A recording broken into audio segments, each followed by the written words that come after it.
நான் தெரியாமல் ஊருக்கு வந்துட்டேன். நான் இவகிட்ட என்ன சொன்னேன், எனக்கு ரொம்ப போர் அடிக்குதுடா, சண்டே காதை ஏன் இப்படி மூடி இருக்கேன் தெரியுங்களா, சொல்கிறேன் இருங்க.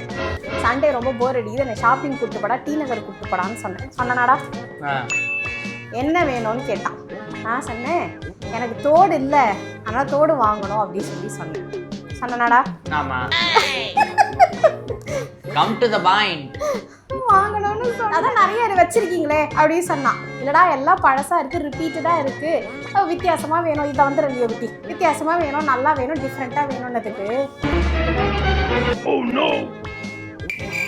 என்னடா இது இப்படி சேஃப்டி பின்னை போட்டு தொங்க விட்டு இது ரொம்ப ட்ரெண்டிங்கா இருக்கு, இது வரைக்கும் நீங்க ட்ரை பண்ணாத மாடல், சூப்பரா இருக்கு, நீங்க ட்ரெண்ட் பண்ணி விடுங்கன்னு என்ன சொல்றான். ஆமா, போய் சும்மா போய் வந்து வாங்கின பொருளே திருப்பி வாங்கிட்டு இருக்கிறதுக்கு இந்த மாதிரி நல்ல ட்ரெண்டியா ஒன்று ஃபாலோ பண்ணலாம்ல. நீங்க என்ன கேட்டீங்க முதல்ல? தொங்கட்டா தானே கேட்டீங்க. ஏன் இது போதாதா? இல்லைண்ணா இருங்க, இன்னொரு சேஃப்டி பின் இருக்கு, அதெல்லாம் பண்ண கதை கம்மிங்க. இருமா இப்ப பாருங்க, இப்படி தொங்குதா? இந்த மாதிரிலாம் யாராலையுமே கொடுமைப்படுத்த முடியாது, அஸ்வினால மட்டும் தான் முடியும். இது வந்து உங்களுக்கு வேணும்னா ஷார்ட்டா வச்சுக்கலாம், இல்லனா உங்க நீட்டு கூட வச்சுக்கலாம், வீட்ல பல சேஃப்டி பின் இந்த மாதிரி கூட போட்டுக்கலாம் இல்லையா. ஒரு நிமிஷம், ஒரு காதுல ஒண்ணு தொங்கட்டும், இன்னொரு காதுல இப்படி போட்டுக்காங்க. எங்களுக்கெல்லாம் செலவு மிச்சம்.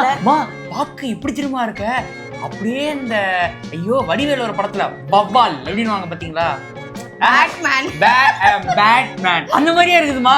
போடா, இதை விட மோசமா யாராலையும் வீட்டை விட்டு வெளில போட்டு சொல்ல முடியாது. ஒரு நிமிஷம், நல்லா ஆடுது, நல்லா இருக்குது, இந்த ஸ்டைல்ல போட்டுக்கோ. நீ போடா, சத்தியமா நல்லா இருக்குதுமா. போடா, இந்த மாதிரிலாம் இப்ப அஸ்வின் என்ன ரொம்ப கொடுமைப்படுத்துற அஸ்வின், எங்க வீட்டுக்கிட்ட போற அஸ்வின். சொல்றீங்களா தவிர போக மாட்டேங்கிறீங்களே. நானும் எவ்வளவோ பண்ணி பாத்துட்டேன், சரி கிளம்புவீங்கன்ட்டு கிளம்பியே போக மாட்டேங்கிறீங்க. உங்களை சோத்துலயே அடிச்சாச்சு, சேத்துலயே அடிச்சாச்சு, அப்பயும் போக மாட்டேங்கிறீங்க. சொல்றீங்க தவிர செய்ய மாட்டேங்கிறீங்களே நீங்க. அதுக்குதான் இதெல்லாம் பண்றீங்க. அப்கோர்ஸ், கண்டிப்பா அப்படிதான் சொல்றீங்களா. உனக்கு நல்ல புத்திய கொடுப்பா. அது மட்டும் வாய்ப்பு இல்ல, உங்க பிள்ளையாச்சு. ஆமா, ஏய் நீ அடடா.